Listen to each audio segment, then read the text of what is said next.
Este día, hermanos, vamos a reflexionar en lo que el aceptar a Cristo significa. Pues muchos, por la incomprensión de este punto, no han entendido que aceptar a Cristo no solamente es aceptarlo a Él, sino que Él nos acepte a nosotros. Y debido a esta incomprensión, como mencioné, es que hay mucho cristiano que anda engañado, creyendo que porque levantó la mano en un servicio y dijo, acepto a Cristo, sí lo acepto, creyendo que por eso ya está salvo, una vez salvo y siempre salvo. Digo que están engañados porque por no entender que no se trata solamente de aceptarlo a Él, sino de que Él nos acepte a nosotros, es que andan lamentablemente muchos en transgresión abierta de la santa ley de Dios, en desobediencia.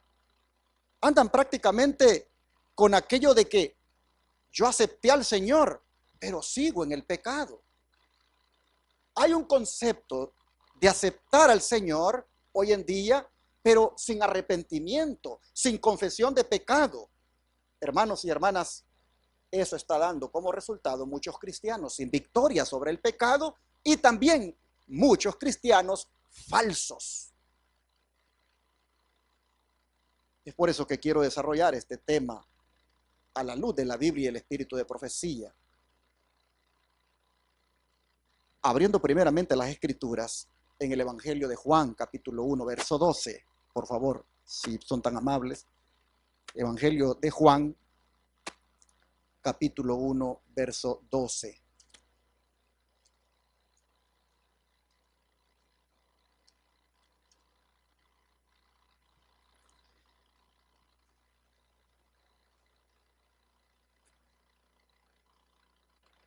Dice la palabra,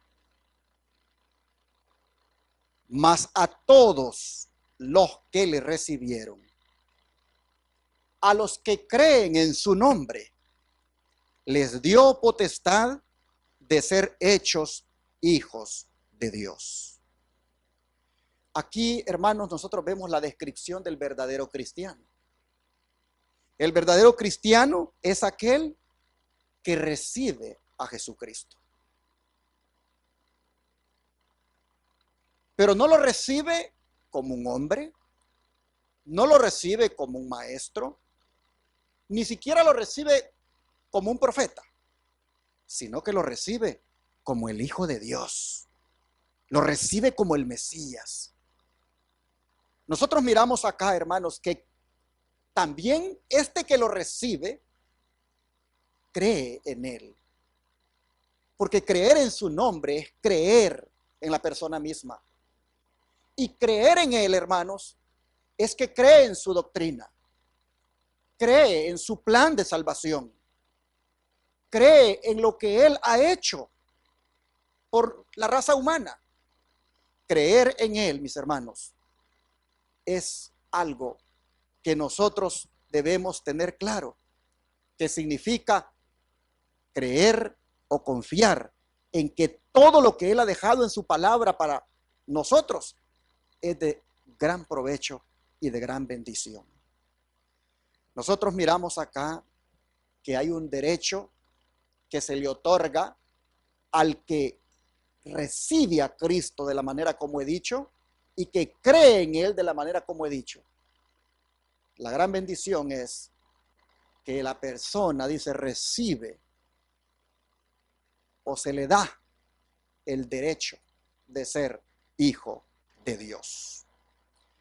¿Qué significa, hermanos, ser hijo de Dios? Todos somos hijos de Dios, dice la gente.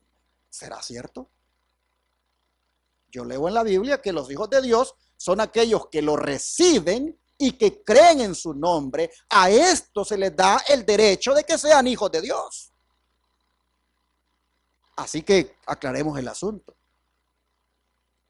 Todos somos criaturas de Dios, pero no todos somos hijos de Dios, porque no todos le han recibido a Él ni creen en Él en los términos que he mencionado. Hermanos y hermanas, ¿qué significa de que tengamos el derecho de ser hijos de Dios? ¿Qué significa de que Dios nos haya dado esa potestad de ser sus hijos por haberle recibido y creído en Él?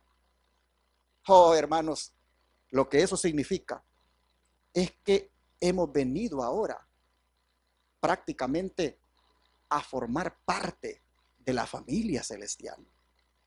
Lo que eso significa es que hemos venido a ser parte ahora de la naturaleza divina, porque somos hijos de Dios. Amén, hermanos. Oh, qué privilegio. Pero ¿cómo vive un hijo de Dios? Si por haberle recibido, si por haber creído en Él, te ha dado la potestad de ser hijo de Dios y ahora perteneces a la familia celestial, eres parte de la naturaleza divina, ¿qué toca ahora? ¿Qué significado tiene eso? Hermanos y hermanas, preguntémonos por un momento, ¿cómo vive un hijo de Dios?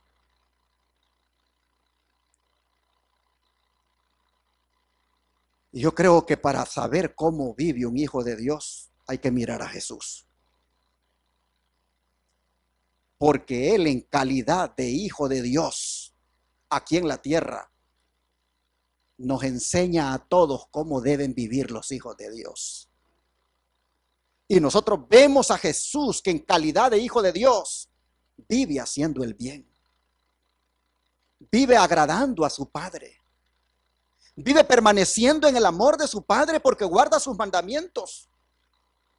Vive, hermanos, amando tanto a la raza humana que hasta se entrega a sí mismo por ella. Nosotros vemos a Jesús enseñándonos cómo vive un hijo de Dios.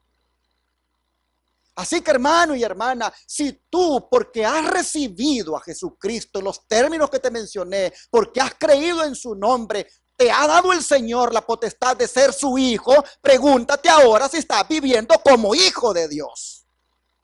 Es decir, si estás viviendo como Jesús vivió, porque Él vivió como hijo de Dios. Miren, quiero que vayamos al libro de Colosenses y veamos aquí lo que Pablo dice acerca de algunas cosas que debemos nosotros tomar en cuenta sobre cómo un hijo de Dios vive. Colosenses 1, versículos 9 al 14.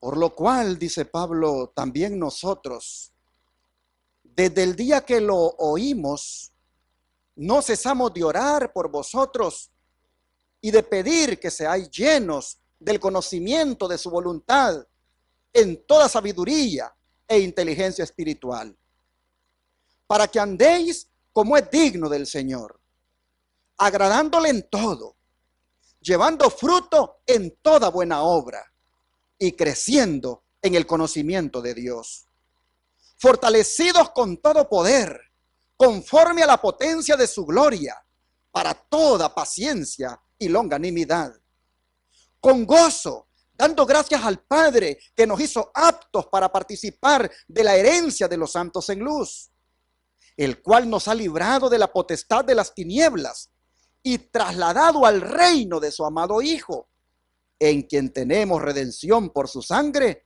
el perdón de pecados. Oh, hermanos, si ustedes ven despacio, miren todo lo que debe un hijo de Dios hacer. Primeramente, un hijo de Dios, hermanos y hermanas, debe estar lleno del conocimiento de la voluntad de Dios. Es decir, un hijo de Dios debe preocuparse por querer saber qué le agrada a su Padre, qué le gusta a Él, conocer de lo que realmente Él espera. Hermanos y hermanas, nosotros miramos que también un hijo de Dios debe tener sabiduría e inteligencia espiritual. ¿Por qué? Porque como Él pertenece a la familia celestial, Él es parte de la naturaleza divina, Dios le muestra cómo debe guiarse en la vida, cuán sabio debe vivir, cuán inteligente debe ser. Pero noten también el verso 10. El Hijo de Dios tiene que andar como ¿qué? Como es digno de andar. ¿Se dan cuenta ustedes? Miren, lo que el aceptar a Cristo significa no es solamente porque yo diga que lo acepté o porque lo acepto. Tiene mucho, hermanos, de, digamos, de involucrado en ese concepto. Dice, se debe andar como es digno de andar, agradándole en todo. Como Cristo. Cristo decía, yo hago lo que a Él le agrada, decía. Así nosotros, dice, tenemos que andar agradándole en todo. Pero dice que debemos llevar, ¿qué cosa? Fruto en toda buena obra y creciendo en el conocimiento de Dios. A ver, hermanos y hermanas, el Hijo de Dios debe llevar, dice, ¿qué cosa? Fruto. ¿Por qué el Hijo de Dios debe llevar fruto, hermanos? A ver si podemos entender este punto pensando en un árbol, porque Pablo aquí está tomando en cuenta lo que ocurre con el árbol. Un árbol da fruto porque vive o da fruto para vivir. ¿Cómo ven ustedes el asunto? ¿Por qué da fruto un árbol? ¿Porque vive o para vivir? Exactamente, hermanos. Un árbol no da fruto para vivir. Él da fruto porque vive, porque tiene vida interior. Y eso le capacita para dar fruto. Nosotros también como hijos de Dios, hermanos. Dice aquí el apóstol Pablo que debemos llevar, ¿qué cosa? Fruto. ¿Para vivir? No, porque vivimos. ¿Y por qué vivimos? Porque, hermanos, Cristo vive en nosotros. Y cuando Cristo vive en nuestro interior, Él nos da la capacidad para dar frutos. Pero noten ustedes, el Hijo de Dios debe dar fruto, porque vive. Ahora ya usted puede imaginarse, cuando usted no ora, no estudia, no hace obra misionera, no quiere venir al templo, no hace nada. Simplemente, hermano, no hace nada porque usted no está vivo, usted está muerto. Porque si Cristo estuviera en usted, oh hermanos, los frutos se mirarían por todas partes. De manera que en esta hora yo les animo, hermanos, para que permitamos a Cristo vivir en nosotros. Y viviendo Él en nosotros, el fruto se va a ver. Miraremos hermanos allí preocupados por visitar enfermos. Miraremos hermanos allí preocupados por hacer obra misionera. Miraremos hermanos siempre buscando ver qué hacen para Dios, porque sus frutos están allí mirando, están brotando, porque están vivos, porque Cristo vive en ellos, porque se han convertido en hijos de Dios. Así que noten ustedes que Pablo dice, deben llevar fruto en toda buena obra y creciendo en el conocimiento de Dios. Y deben de estar fortalecidos, dice, con todo poder, conforme a la potencia de su gloria. Hermanos y hermanas, nosotros miramos entonces que el resultado de recibir al Señor y creer en Él es maravilloso. Y los frutos no se dejan esperar. La sierva del Señor nos dice lo siguiente. Hablando de esto, dice nuestro Salvador, asumió la verdadera relación de un ser humano como el Hijo de Dios. Somos hijos e hijas de Dios. Para saber cómo comportarnos en forma circunspecta, debemos seguir a donde Cristo nos indica con su ejemplo. A ver cómo entienden ustedes esto. Para saber cómo comportarnos en forma circunspecta. Si quiere usted ir al diccionario a buscar esa palabra circunspecta, pues allí le va a aparecer que es una persona seria, reservada en su comportamiento para con los demás. Y aquí tenemos que los hombres, hermanos, bueno, también las hermanas, tenemos que ser circunspectos. Una vez un pastor me decía, a veces las hermanitas me decía, pues se confunden con uno. Le dan la mano, me dice, y no lo quieren soltar a uno.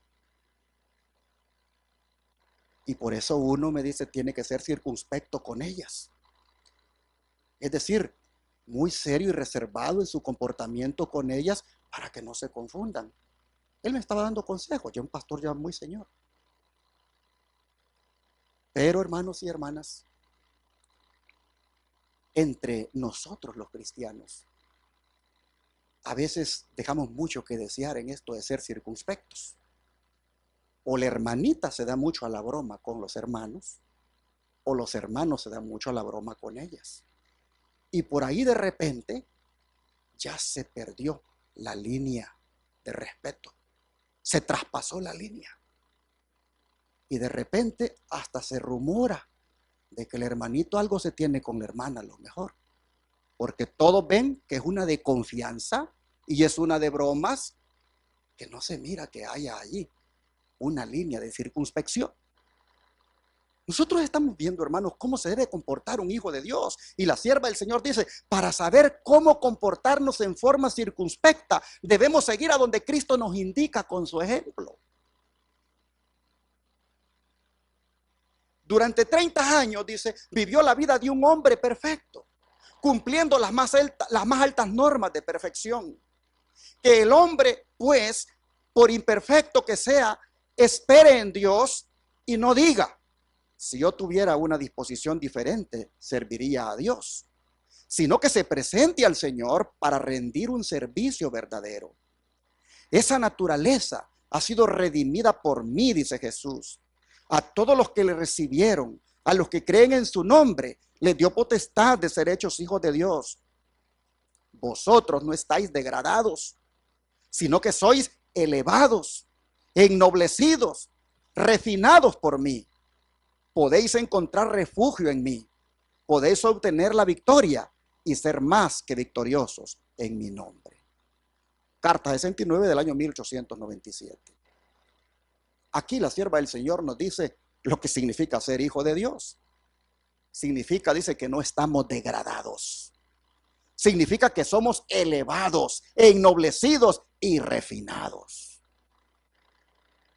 Hermanos y hermanas, esto es lo que significa aceptar a Cristo desde el punto de vista de Juan 1:12.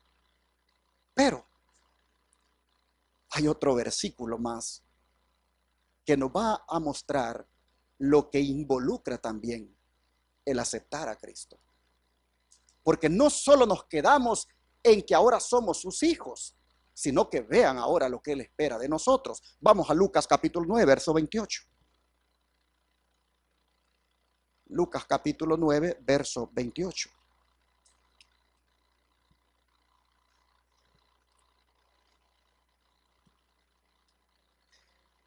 Perdón, el verso 23.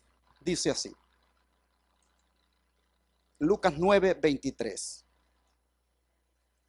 Y decía a todos, si alguno quiere venir en pos de mí, niéguese a sí mismo, tome su cruz cada día y sígame. Según este versículo, hermanos, los que ya hemos aceptado al Señor y ahora somos sus hijos, ¿qué espera Él que hagamos? que nos neguemos a nosotros mismos y que tomemos la cruz cada día y le sigamos. Pero ¿a qué se refería él con eso de tomar la cruz? La cruz, hermanos y hermanas, es un símbolo de muerte. Y cuando Jesús dice, tomen su cruz cada día, lo que nos está diciendo es ¿qué cosa? Mueran cada día. Por eso Pablo decía, ¿qué cosa? Cada día muero. ¿Morir a qué? Morir al yo. La cruz, hermano, de la que Cristo está hablando aquí, es un instrumento de muerte. Estar dispuestos, hermanos, a dar inclusive la vida si es posible. A veces las personas confunden esto de la cruz. Y a veces los problemas que les aparecen allí en la vida, dicen, pues esta es la cruz que tengo que llevar. Por allá había una hermana que su esposo era bien tremendo. Y decía, pues esta es la cruz que Dios me ha dado. Que Dios me ha dado. La agarraste tú, no te la dio Dios. ¿Por qué responsabilizas a Dios de eso? Pero esta es la cruz que Dios me ha dado, decía. Oh, hermanos y hermanas, Dios no está hablando de esas cruces. Dios está hablando de la cruz que es instrumento de muerte y nosotros debemos tomar cada día al punto, hermanos, de estar dispuestos a morir por Cristo también. Tomen su cruz cada día y síganme. Hermanos, aceptar a Cristo involucra esto. Oh, pero los evangelistas se paran en los púlpitos y empiezan a hacer el llamado a la gente a que venga y acepte a Jesús, y que acepte a Jesús. Y ahí vienen, algunos hasta llorando vienen ahí al frente. Pero sería bueno que les dijeran, acepta a Cristo y está dispuesto a morir por Él, a tomar su cruz cada día y seguirlo. A ver cuántos se levantarían para venir adelante. A lo mejor habrían pocos cristianos, pero los pocos que habrían serían cristianos de verdad. Porque los montones que llevan el nombre de cristianos, por no saber lo que eso involucra, que implica tomar la cruz cada día, hermanos y hermanas, ahí están llevando el nombre, pero no quieren negarse a sí mismos. Ser cristiano, aceptar a Cristo, significa llevar la cruz, el instrumento de muerte, no ese de madera, sino la disposición interior a morir si es necesario, a morir al yo incluso. Pero si este texto, hermanos, nos muestra lo que aceptar a Cristo significa, el otro que voy a citar no se queda atrás. Y es el que está en Mateo capítulo 11. Mateo capítulo 11, versículo 28 al 30.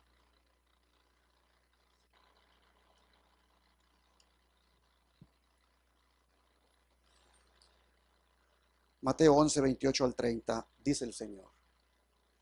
Venid a mí, todos los que estáis trabajados y cargados, y yo os haré descansar.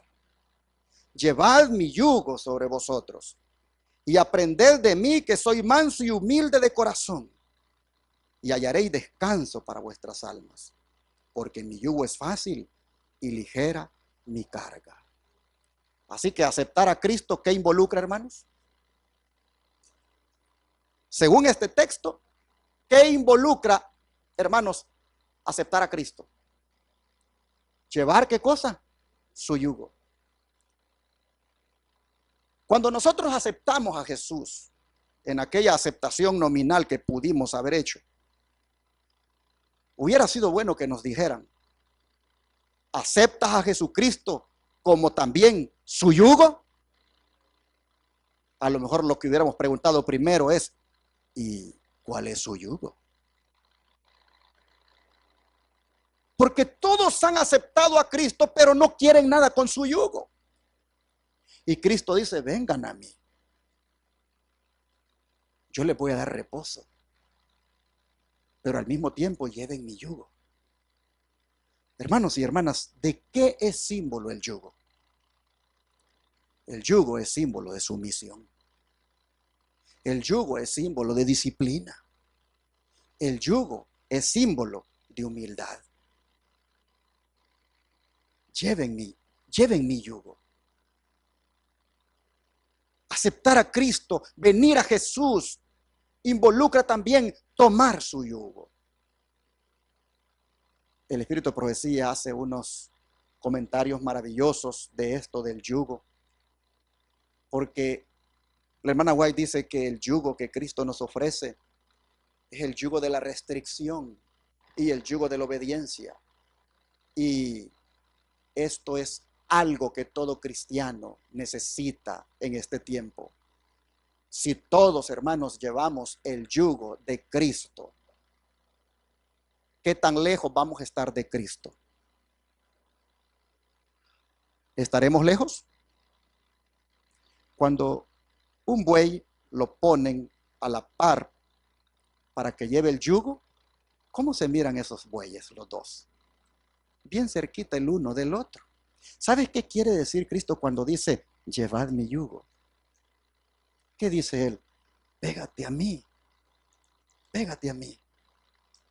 No andes retirado, pégate a mí y vas a descubrir que este yugo es bien fácil de llevar, porque el mayor peso yo lo llevo. Yo te ayudo a llevar las cargas, pero pégate a mí. Mire lo que dice la sierva del Señor. Hay una condición, dice, para el descanso y la paz que aquí nos ofrece Cristo, en ese texto que acabamos de leer, y es la de unirnos al yugo de Él. Todos los que acepten esta condición encontrarán que el yugo de Cristo los ayudará a llevar cada carga que necesitan llevar. La carga de la vacuna, hermanos, la carga del COVID-19 o de esa variante Delta, la carga, hermanos, de los problemas económicos, la carga de los problemas en el hogar, la carga de los problemas relacionados con cualquier enfermedad, la carga, hermanos, de cualquier naturaleza. Dice Jesús que nosotros no la llevemos solos, que nos pongamos a la par de Él, para que pongamos esa carga también sobre Él. Todos, dice la sierva de Dios, que acepten esta condición, encontrarán que el yugo los va a ayudar a llevar cada carga que necesitan llevar. Si Cristo no está a nuestro lado, dice, para llevar la parte más pesada de la carga, ciertamente diremos que es pesada. Pero unidos con Él al carro del deber, todas las cargas de la vida pueden ser fácilmente llevadas. Pero a veces, hermanos, nos agobiamos tanto con los problemas que aparecen, con las cargas que tenemos que llevar. Nos agobiamos tanto porque las llevamos solos. Dice que debemos llevarlas unidas con Cristo al carro del deber. Y en la proporción dicen que una persona procede con obediencia voluntaria ante los requerimientos de Dios, recibirá paz en su mente. La mansedumbre y la humildad caracterizarán a todos los que son obedientes a la ley de Dios, a todos los que lleven el yugo de Cristo con mansedumbre. Y esas gracias proporcionarán el deseable resultado de la paz en el servicio de Cristo. Signs of the Times, 16:4 de 1912. De manera, mis hermanos, que esto es lo que la mayoría de cristianos no han entendido. Que aceptar a Cristo es llevar su yugo. Y eso involucra el yugo de la obediencia. El yugo de la sumisión a la voluntad de Dios. Sigue diciendo el don de profecía. Debemos llevar el yugo de Cristo para que nos coloquemos en completa unión con Él. Llevad mi yugo sobre vosotros, dice Él. Obedeced mis requerimientos. Pero estos requerimientos quizás sean diametralmente opuestos a la voluntad y propósito de una persona en particular. ¿Qué se debe hacer entonces? Oír lo que dice Dios. si alguno quiere venir en pos de mí, niéguese a sí mismo, tome su cruz cada día y sígame. Y ahora noten ustedes lo que significan el yugo y la cruz. Dice, el yugo y la cruz son símbolos que representan ¿qué cosa? Una misma cosa. Es decir, la entrega de la voluntad a Dios. Cuando el hombre limitado lleva el yugo, se une en compañerismo con el amado Hijo de Dios. Cuando toma la cruz, el egoísmo se elimina del alma y el hombre queda en condiciones de aprender a llevar las cargas de Cristo. Ambas cosas son lo mismo. No podemos, dice, seguir a Cristo sin llevar su yugo, sin llevar su cruz y seguirlo. Si nuestra voluntad no está de acuerdo con los requerimientos divinos, debemos renunciar a nuestras inclinaciones, abandonar nuestros deseos acariciados y seguir en las pisadas de Cristo. Yugo y cruz debe tomar aquel que acepta a Cristo. Dice, los hombres preparan yugos para su propio cuello. Esto me dio bastante en qué pensar. ¿Y cuáles son los yugos que yo he preparado para mi propio cuello? ¿Cuáles son los yugos, hermana, que tú has preparado para tu propio cuello? ¿Cuáles son los yugos que has preparado, hermano, para tu propio cuello? Dice, los hombres preparan yugos para su propio cuello. Yugos que parecen fáciles y agradables de llevar, pero resultan ser extremadamente pesados. Jesús lo ve y dice, tomen mi yugo sobre vosotros. El yugo que vosotros colocaréis sobre vuestro cuello, pensando que es muy adecuado, no conviene en lo más mínimo. Colocad mi yugo sobre vosotros y aprended de mí las lecciones esenciales que debéis aprender. Pues soy, ¿qué cosa? Manso y humilde de corazón, y hallaréis descanso para vuestras almas. Mi yugo es fácil y ligera mi carga. ¿Cuántos necesitamos este yugo? De verdad, hermanos y hermanas, necesitamos este yugo de la obediencia, de la restricción, de la humildad, de la disciplina. Lo necesitamos. Dice, el Señor nunca se equivoca en el avalúo que hace de su heredad. Él mide a los hombres con quienes trabaja. Cuando se someten a su yugo, cuando renuncien a la lucha que ha sido estéril para ellos y para la causa de Dios, encontrarán paz y descanso. Cuando sientan sus propias debilidades y deficiencias, se deleitarán en cumplir con la voluntad de Dios. Se someterán al yugo de Cristo. Entonces Dios podrá obrar en ellos tanto el querer como el hacer por su buena voluntad, que con frecuencia es diametralmente opuesta a los planes de la mente humana. Cuando la unción celestial nos sobrevenga, aprenderemos la lección de humildad y mansedumbre que siempre proporciona descanso al alma. Río Ángel 2310, 1900. Imagínense, hermanos y hermanas, un hijo que lleve el yugo de Cristo en la casa. ¿Qué clase de hijo será? Imagínense ustedes una esposa que se pone el yugo de Cristo todos los días en la casa. ¿Qué clase de esposa será? Un esposo, hermanos, que se pone el yugo de Cristo todos los días. ¿Qué clase de esposo será?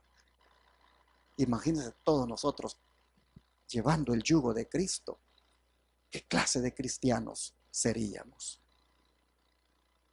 De manera, mis hermanos, que sin pensar en ese instrumento de madera, sino pensando en que en Cristo es que nosotros podemos sobrellevar toda carga, digámosle gozosamente, aquí estoy, pon tu yugo sobre mí. Sigue diciendo el don de profecía, el yugo de Cristo nunca lastima. Vuestra obra no es la de amontonar cargas por vuestra cuenta. Cuando llevéis las cargas que Cristo quiere que llevéis, entonces podréis comprender las cargas que Él llevó. Estudiemos la Biblia y busquemos qué clase de carga llevó Él. Él ayudaba a los que lo rodeaban. Dice, vengan a mí y yo vengan a mí todos los que estáis trabajados y cargados y yo os haré descansar. Llevad mi yugo sobre vosotros y aprended de mí, que soy manso y humilde de corazón, y hallaréis descanso para vuestras almas. Como veis, hay un yugo que llevar. Esta es precisamente la fe que necesitamos. Una fe que se aferre de las promesas de Dios, que lleve el yugo de Cristo y las cargas que Él quiere que llevemos. Con frecuencia pensamos que sufrimos penalidades al llevar cargas. Y así sucede muy a menudo porque Dios no ha hecho provisión para que llevemos esas cargas. Pero cuando llevamos su yugo y sus cargas, podremos testificar que el yugo de Cristo es fácil y ligera su carga. Daremos testimonio de que solo porque llevamos el yugo del Señor estamos superando aquella prueba.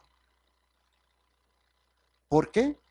Porque Él ha hecho provisión para eso. Pero cuando os sentáis deprimidos y desanimados, no os rindáis en la batalla. Tenéis un Salvador viviente que os ayudará y descansaréis en Él. No debéis colocar vuestro cuello bajo el yugo de la moda, ni de yugos que Dios nunca tuvo el propósito que llevarais.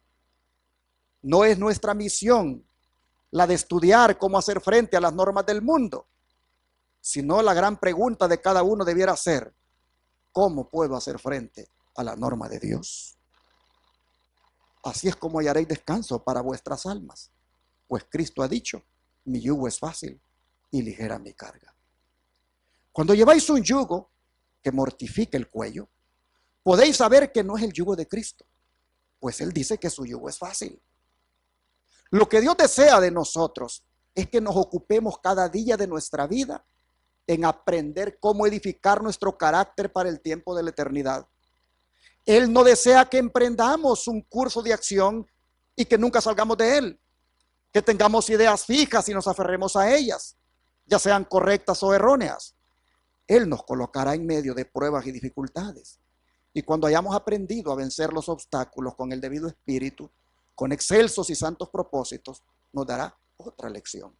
Y si no tenemos la mansedumbre de Cristo para aprender constantemente de Jesús en su escuela, entonces debemos saber que no tenemos el yugo de Cristo.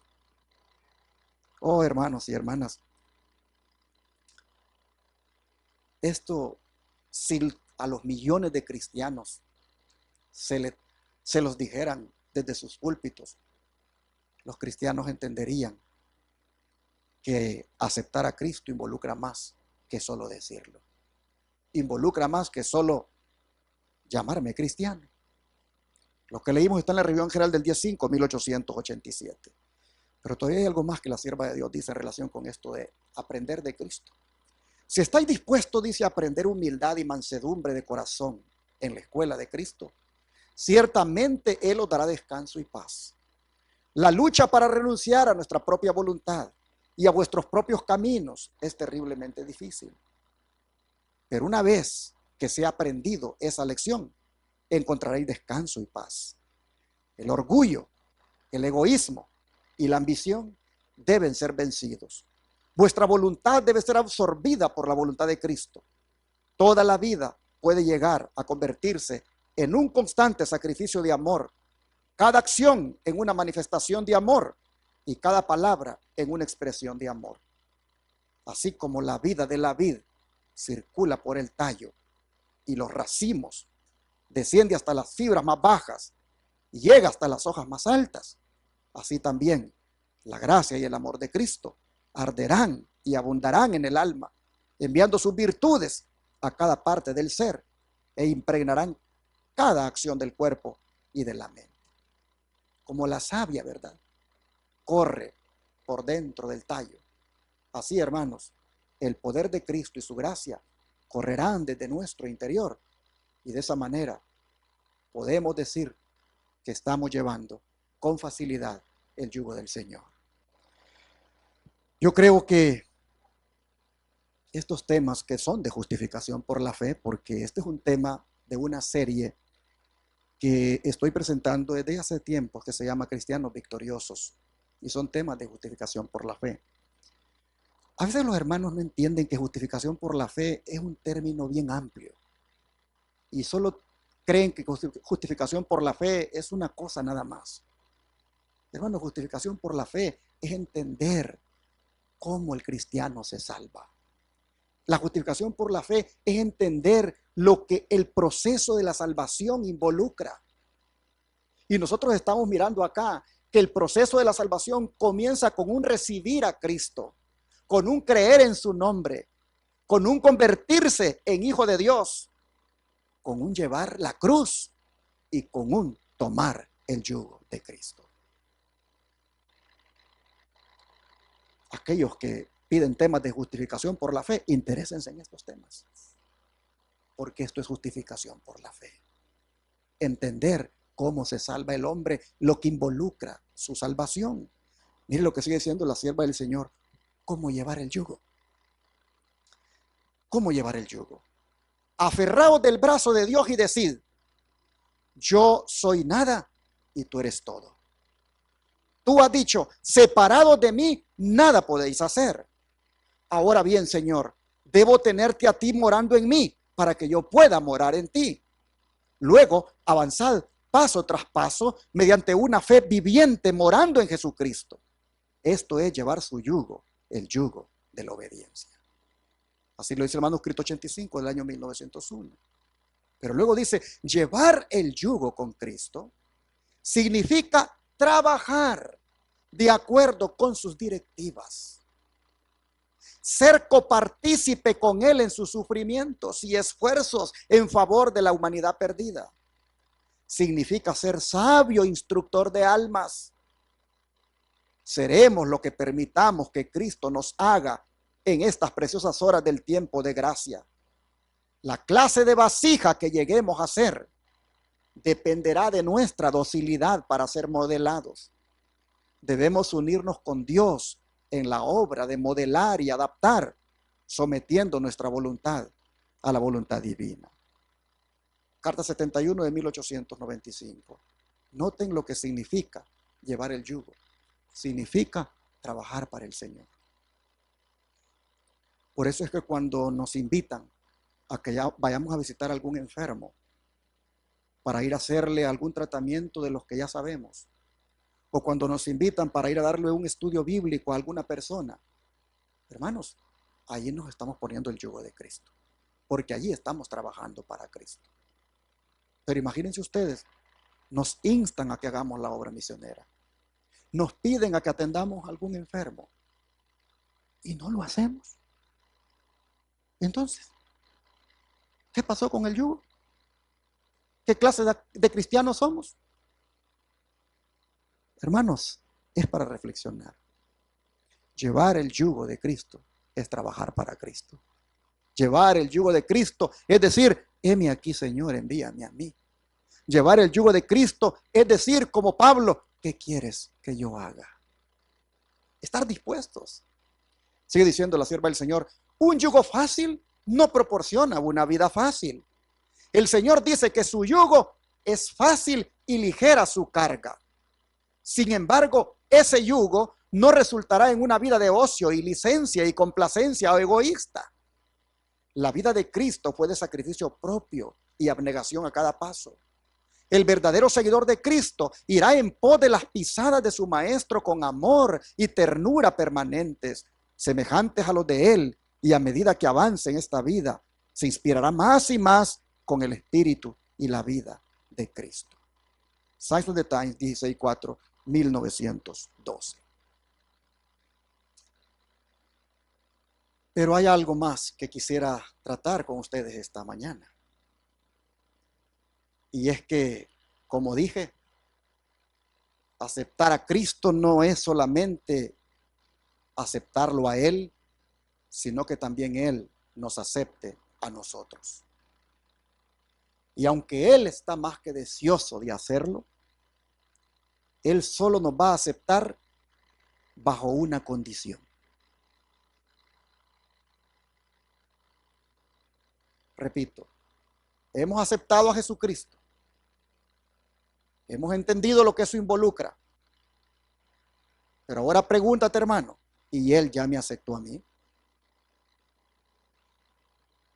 Aceptar a Cristo no es solamente que yo lo acepte a Él, sino que también Él me acepte a mí. Y la hermana White dice, Él solo va a hacer eso bajo una condición, y la condición es esta. Dios no aceptará nada menos que una entrega sin reservas. Evento de los últimos días, página 196. ¿Qué quiere decir esto? Quiere decir que no nos debemos de quedar con nada. En otras palabras, ninguna facultad de las que Él ha puesto en nuestro organismo debemos quedarnos con ellas. Todas debemos de entregárselas a Dios. Dios no aceptará nada menos, dice, que una entrega sin reservas. Es decir, ningún deseo, ningún sentimiento, ninguna posesión, ningún talento, ninguna habilidad, ningún miembro de nuestro cuerpo. Todo se le tiene que entregar a Jesucristo. Amén, hermanos.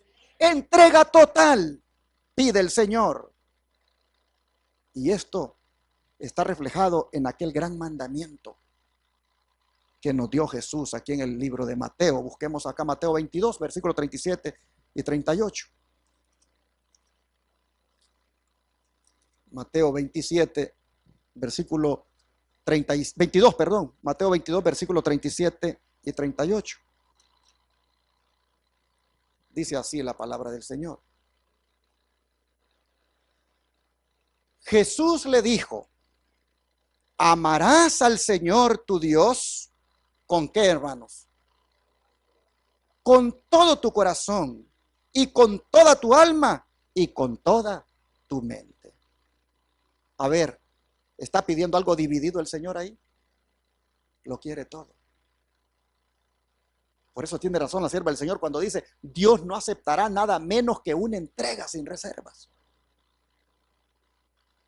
Porque dice claramente aquí, amarás al Señor tu Dios con todo tu corazón, con toda tu alma y con toda tu mente. Este, dice el verso 38, es el primero y grande mandamiento.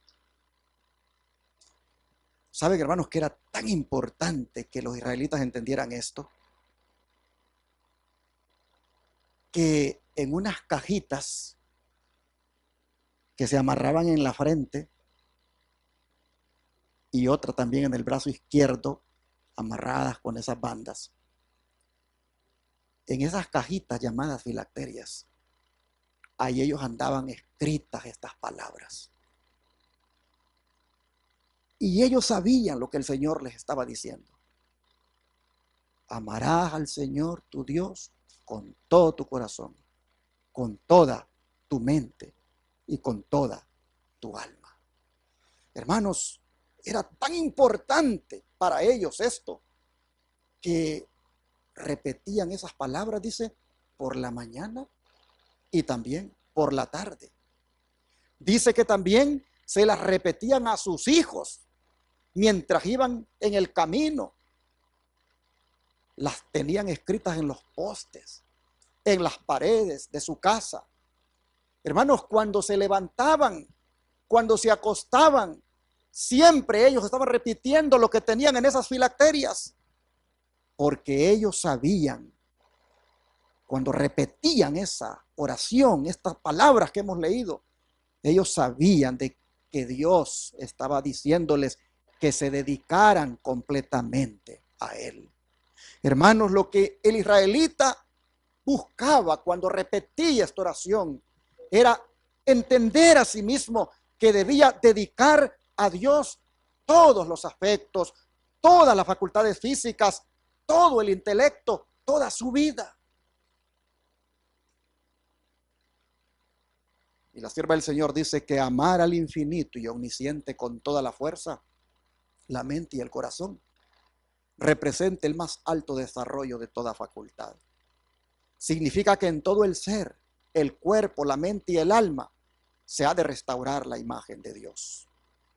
La ley del amor exige devoción del cuerpo, la mente y el alma al servicio de Dios y nuestros semejantes.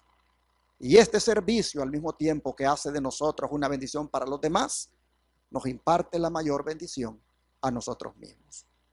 Consejos para Maestros, página 32.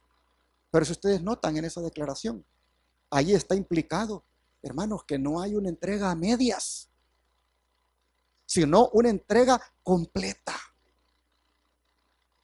Y cuando nosotros hagamos esa entrega completa, hermanos, miren lo que vamos a obtener. Mensajes Selectos, tomo 2, página 36.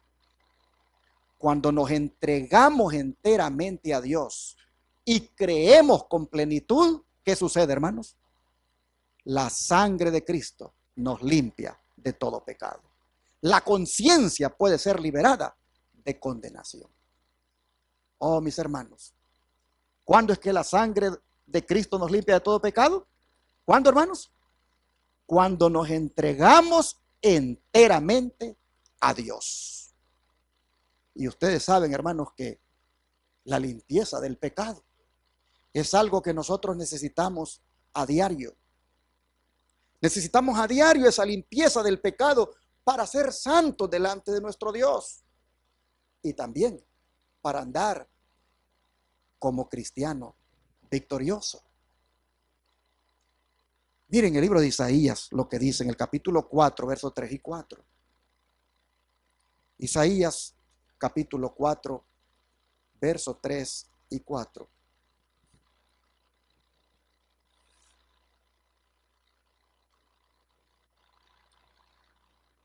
Y acontecerá que el que quedare en Sión y el que fuere dejado en Jerusalén será llamado santo. Todos los que en Jerusalén estén registrados entre los vivientes. Cuando el Señor lave las inmundicias de las hijas de Sión y limpie la sangre de Jerusalén de en medio de ella con espíritu de juicio y con espíritu de devastación. Noten, hermanos, que es santo y es registrado en el libro de los vivientes aquellos a quienes se les ha lavado las inmundicias. Ser registrado, hermanos, entre los vivientes no es otra cosa que estar anotado en el libro de la vida del Cordero. Y es anotado en el libro de la vida del Cordero porque ha alcanzado la victoria sobre el pecado al haberlo Cristo lavado con su sangre. Noten, hermanos, si tomamos en cuenta estos versículos, las palabras de la sierva del Señor tienen sentido. Que solo cuando haya una entrega total habrá limpieza del pecado. Y si hay limpieza del pecado, entonces somos santos y nuestros nombres son anotados en el libro de la vida. Apocalipsis 3, verso 6. Vean lo que dice con respecto a esto del libro de la vida. Apocalipsis 3. Apocalipsis 3, verso 5. Dice así.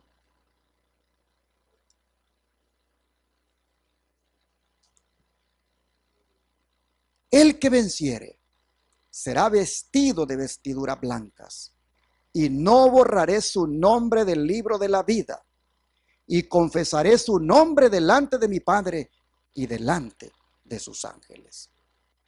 ¿Quiénes son, hermanos, los que van a conservar sus nombres en el libro de la vida?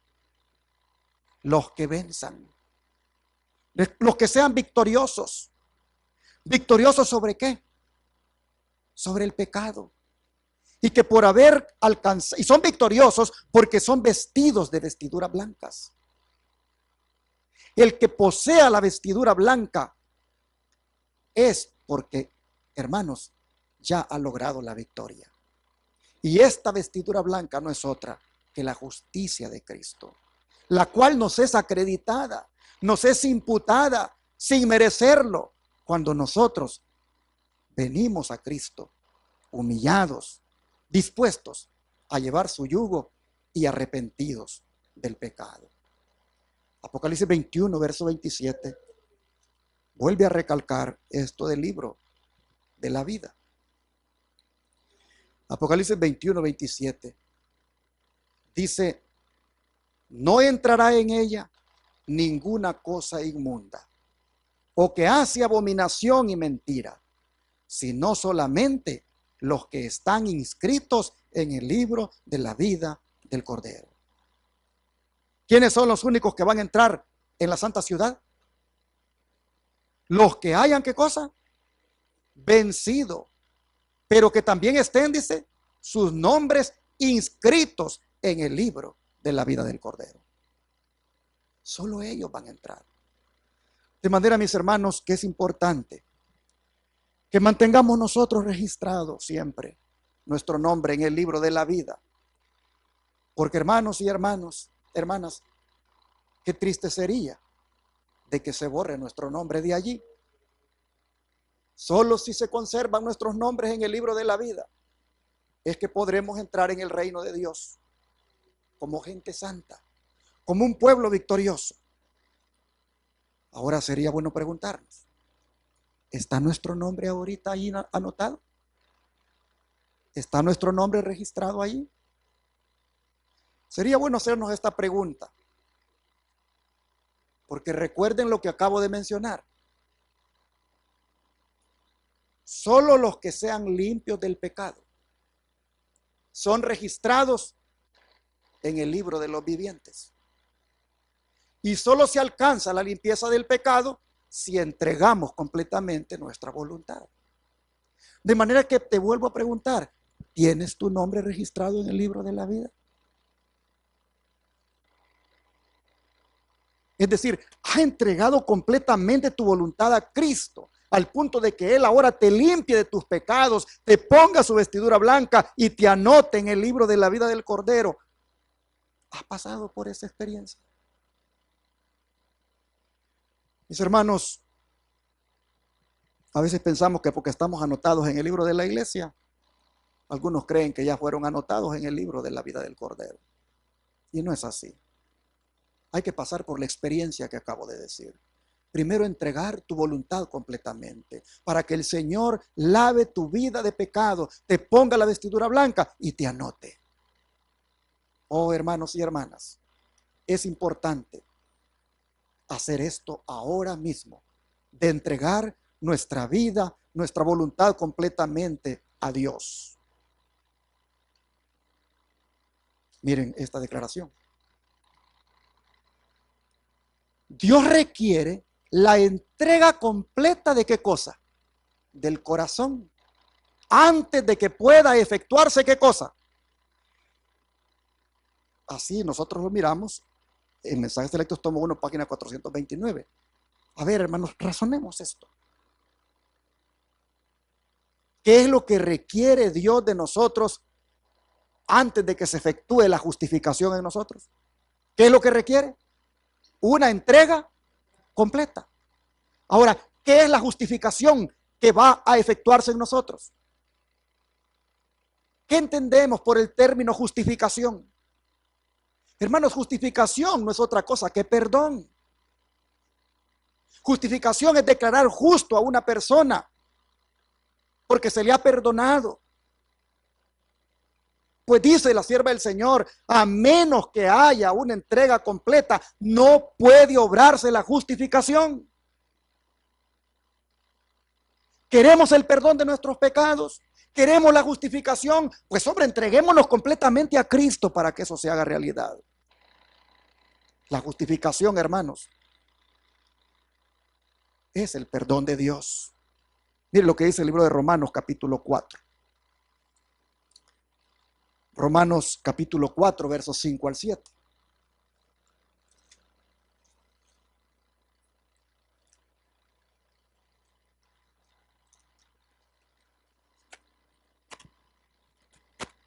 Romanos 4, versos 5 al 7.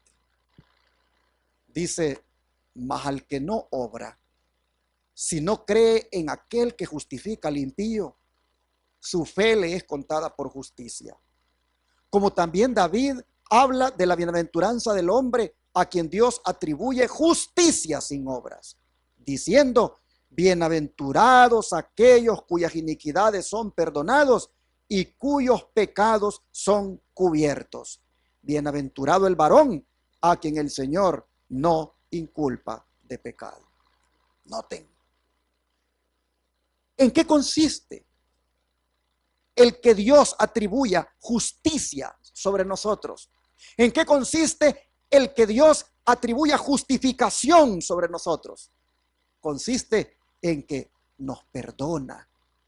Consiste en que cubre nuestro pecado. Eso es justificación. Pero eso no se puede dar, dice Elena White, si no hay una entrega completa del corazón. Hermanos y hermanas, Pablo aquí está citando a David, quien experimentó el gozo del perdón, aquella dicha de ser perdonado y que por lo tanto fue justificado. Hermanos y hermanas, cuando el Señor nos perdona a nosotros, Él nos declara justos. Él nos mira como si nunca hubiéramos pecado. Hermanos y hermanas, pero ¿para qué el Señor nos justifica? ¿Saben que el Señor, cuando justifica a un hombre, allí apenas ha comenzado el proceso de su redención? Porque hermanos y hermanas, la justificación no es solamente lo que debemos anhelar. Pues miren ustedes lo que es Cristo para nosotros. Primera de Corintios, vamos a leer Primera de Corintios 1, verso 30.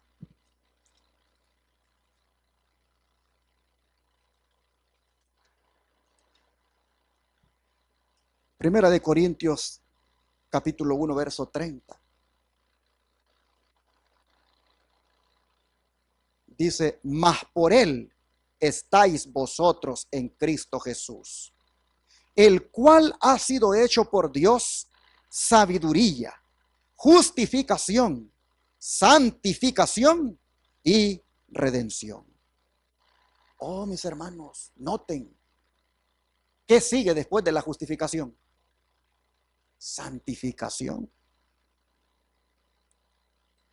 Cristo nos ha justificado para que seamos, ¿qué cosa? Santos. Allí está el meollo, hermanos, del problema. Que solo queremos la justificación, pero no queremos la santificación. Y ahí nos hemos quedado muchos allí, disfrutando de su perdón, disfrutando de justificación. Pero cuando se trata de santidad, hermanos y hermanas, andamos muy lejos de eso. Cristo no solamente es justificación, es también santificación y es también redención. Es decir, hermanos, el Señor pagó un rescate para que tú fueras justificado y también santificado. Oh, hermanos, la hermana Guay explicando estos términos de justificación y santificación, miren lo que dice.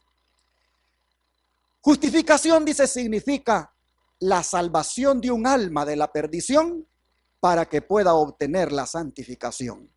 Y por medio de la santificación, la vida del cielo. Justificación significa, dice, que la conciencia limpiada de obras muertas es colocada donde puede recibir la bendición de la santificación. Manuscrito 113, el año 1902. Oh, hermanos, ¿se dan cuenta? Aceptar a Cristo no es solamente aceptarlo a Él, sino que también es que Él me acepte. Y para que Él me acepte, debe haber una entrega completa de mi voluntad, para que Él me justifique y luego, ¿qué cosa? Me santifique.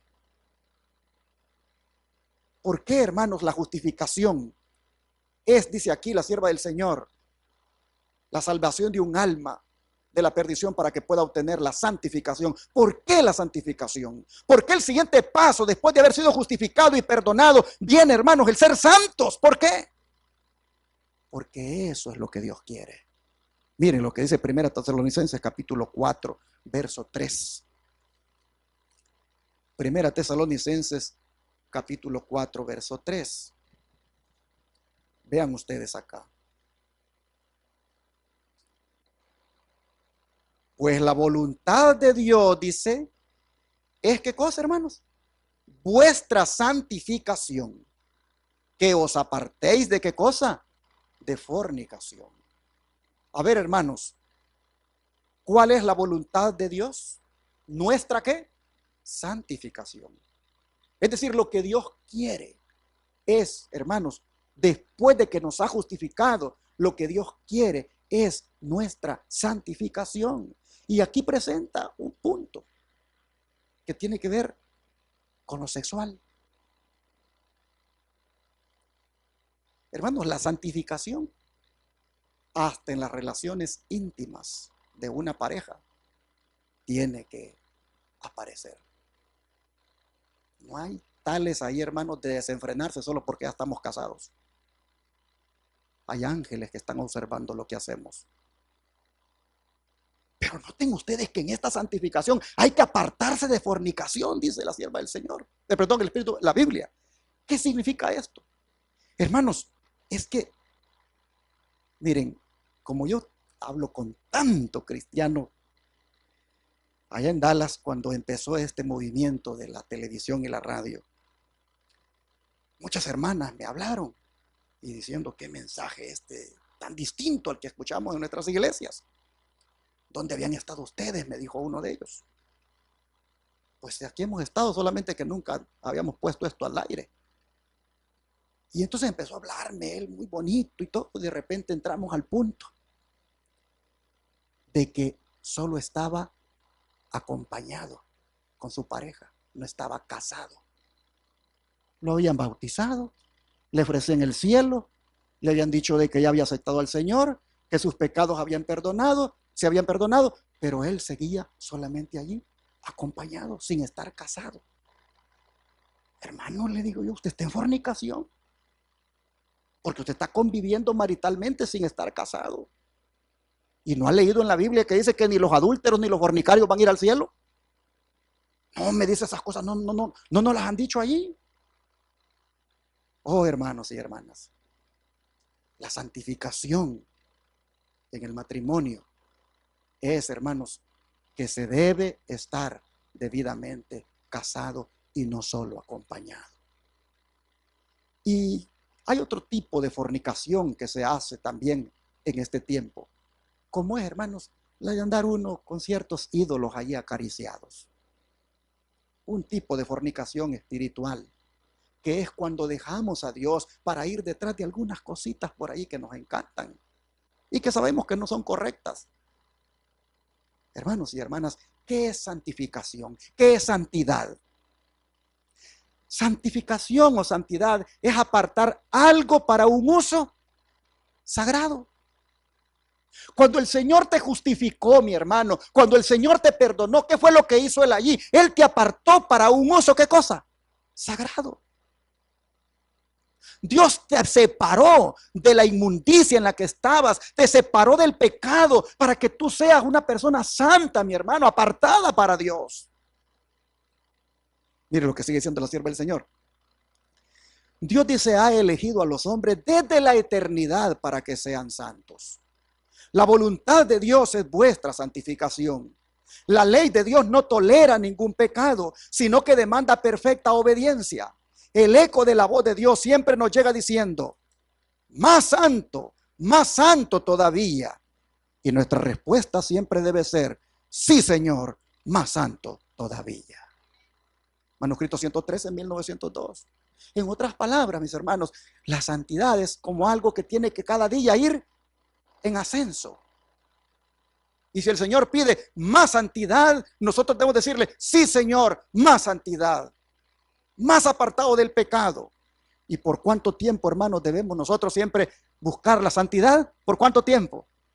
Bueno, mire la cita que viene a continuación de Consejos para la Iglesia del año 100, de página 100. No existe, dice, tal cosa como santificación instantánea. La verdadera santificación es una obra, hermanos, diaria que continúa ¿hasta cuándo? Por toda la vida. Por eso, hermanos, es importante que todos los días, miren, nosotros como el barro, hermanos, dejemos que el alfarero nos agarre y nos moldee para que seamos conforme a nuestro modelo de santidad, Cristo Jesús. Es necesario, mis hermanos, que hagamos esto y orar porque nos tome como barro, hermanos, y nos moldee el Señor, porque no estamos bien. Seamos sinceros. Tal vez ustedes quisieran un predicador que les digan que están bien, pero les digo, no están bien. Les hace falta santidad, hermanos. Y sin santidad nadie va a ver a Jesús. Nadie.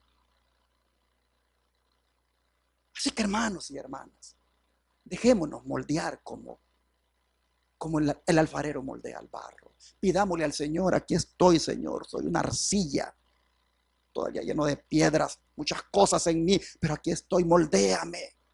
Quiero llegar a ser santo como tú. Me gusta que el profeta Isaías cuando oraba, él le decía al Señor que lo moldeara como el barro. Al menos eso está implícito en las palabras que están aquí en el capítulo 64 de Isaías, versículo 8. Isaías 64, versículo 8.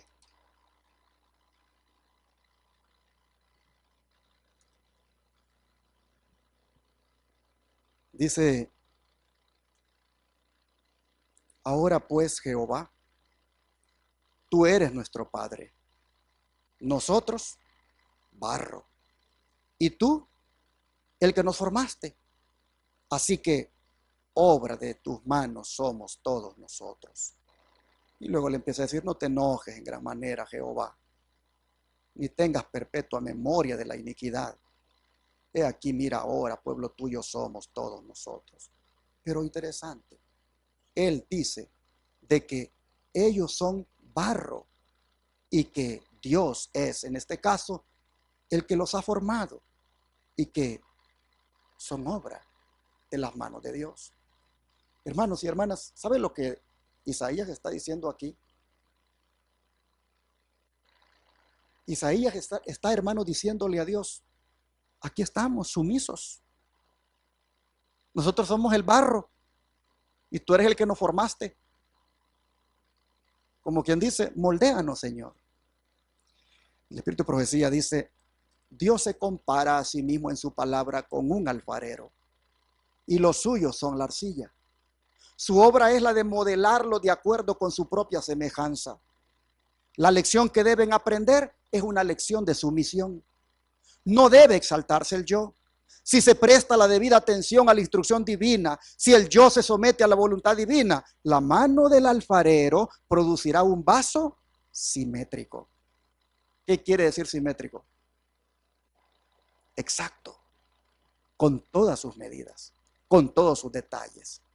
La Carta 78 del año 1901 dice esto: que Dios puede hacer de nosotros un vaso simétrico si como barro nos ponemos en sus manos. Sigue diciendo: el alfarero no puede moldear y modelar para honra lo que nunca ha sido colocado en sus manos. La vida cristiana es una vida de entrega diaria, de sumisión y continuo triunfar. Cada día se ganarán nuevas victorias. El yo debe perderse de vista y el amor de Dios debe cultivarse continuamente. Así crecemos en Cristo. Así la vida se forma de acuerdo con el modelo divino. Manuscrito 55 del año 1900. Noten, el alfarero no puede moldear y modelar para honra lo que nunca ha sido colocado en sus manos. ¿Se quieren ustedes colocar hoy en las manos del alfarero, hermanos? Yo quiero hacerlo. Yo quiero colocarme en las manos del alfarero para que me moldee. Mire lo que sigue diciendo la sierva del Señor: el instrumento humano se queja y lamenta, pero cuando se somete para ser como arcilla en las manos del alfarero, entonces Dios convierte al hombre en un vaso de honra. La arcilla se somete para ser moldeada. Si se permitiera obrar a Dios, centenares, dice, serían moldeados y convertidos en vasos como a él mejor le pareciera. Permitid que la mano de Dios trabaje la arcilla para su servicio. Él conoce exactamente qué clase de vaso necesita. Carta 63, 1898. Y así, hermanos, voy a llegar al final del mensaje diciéndoles que es necesario que rindamos nuestra voluntad al Señor completamente, porque eso involucra aceptar a Cristo, que Él también nos acepte y nos aceptará si hacemos esto. Es posible que usted diga: pero ¿y qué si no quiero? ¿Y qué si no siento? Bueno, hermana, Si no quiere y no siente, entonces se va a perder eternamente. Porque la salvación final solo la recibirán los que se entreguen completamente a Dios. Hermanos y hermanas, no se trata de sentirlo o no. No sé cuántos habrán leído una pequeña anécdota que circula por ahí de un hombre que en una pradera se vio prácticamente envuelto en una ventisca. Empezó, hermanos, a llover y llover y llover, pura nieve, y el hombre todavía le quedaba un buen tramo para llegar a su casa. Él luchó, avanzó con fuerza para tratar de llegar a la casa, pero en un momento él como que empezó a sentir su cuerpo calientito, ya no sentía frío, y la mente le dijo: ¿por qué no te acuestas? Hermanos, su cuerpo como que le decía: acuéstate. Pero la razón le decía: no te acuestes, porque si te acuestas, morirás. El sentimiento le decía: acuéstate, pero la razón le decía: no te acuestes. Y cuando él hizo caso a la razón, dice la anécdota que él avanzó y llegó salvo a su casa. ¿Qué lo salvó a él? ¿Los sentimientos o la razón? La razón. Así también nosotros, hermanos. Es posible que tú digas: pero es que no siento el deseo de entregarme al Señor. No siento el deseo de rendirme completamente. Pues no trabajes en base a sentimientos. Trabaja en base a la razón. La razón te debe decir: es que si no te entregas, morirás. Pero acuérdate lo que Dios dijo un día: ¿por qué morirás, oh casa de Israel? No quiero yo la muerte del impío, sino que éste viva. De manera, mis hermanos y hermanas, que si queremos vivir eternamente con Cristo, dejémonos aceptar por Él. Pongámonos como el barro, listos para ser moldeados. Entendamos que aceptar a Cristo involucra también que Él nos acepte a nosotros. He aquí, dice el Señor, estoy ¿a dónde? A la puerta. ¿Y qué cosa? Y llamo. Si hay alguno que oiga mi voz y abre la puerta, yo entonces, dice Cristo, voy a darle, voy a decirlo mis palabras, esa justificación, y voy a darle esa santificación. Pregunto en esta hora: ¿cuántos, al saber que Cristo está tocando la puerta de nuestro corazón, cuántos quisieran hoy abrírsela de par en par para que Él venga, los justifique y también los santifique? Que Dios nos bendiga y así, mis hermanos, estemos preparados para cuando Él venga con poder y gloria. Hermanos y hermanas, quisiera invitarles que de corazón rindamos todo a Jesucristo. Acabamos de cantar: yo me rindo a ti, mis flaquezas, mis pecados, todo. Entonces, hermanos, hagamos esto diariamente. Esto es vital para alcanzar la victoria. Esto es vital para vernos un día en la tierra nueva con palmas de victoria en la mano. Vamos a rodearnos y pedírsele al Señor que nos ayude a rendirnos cada día a Él. Oh Padre Celestial, habiendo comprendido, Señor, lo que implica aceptarte a ti, que no solamente es que que te aceptemos nosotros, sino que tú nos aceptes a nosotros. Habiendo visto, Padre, para que eso se dé, lo que hay que también estar dispuesto a hacer. Oh Señor, te pedimos entonces que nos des tu ayuda, porque tú sabes que hemos dado tanto tiempo, gusto a los deseos de la carne, que por ahí, Señor, se ha perdido el interés por la santidad. Pero Padre, en este momento te rogamos que pases por alto nuestro pecado. y que tu gracia nos alcance y que nos dé, Señor, ahora no solo la justificación por lo que hemos hecho mal, sino que también, Padre, nos des la santificación. Es decir, Padre, ayúdanos a ser santos cada día. Ayúdanos, Señor, a mantenernos siempre en santidad, apartados de inmundicia, apartados, Señor, de la contaminación del pecado. Oh, Padre, te pedimos que por favor obres en nosotros ahora mismo el milagro de la conversión, una conversión genuina, una conversión, Señor, donde verdaderamente a partir de hoy nos apartamos solo para ti.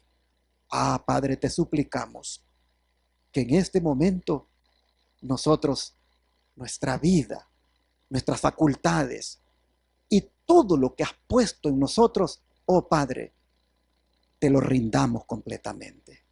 Señor, aquí a tus pies ponemos la facultad del habla, la facultad de mirar, la facultad, Señor, de pensar. Ponemos aquí a tus pies la facultad de hacer. Oh Padre, te rogamos que todas nuestras facultades las tomes en tus manos y las uses según tus propósitos. Padre, nos entregamos a ti ahora y te pedimos que nos mantengamos en esta actitud todos los días de nuestra vida. Así, Padre, te lo pedimos en el nombre poderoso de Cristo Jesús. Amén.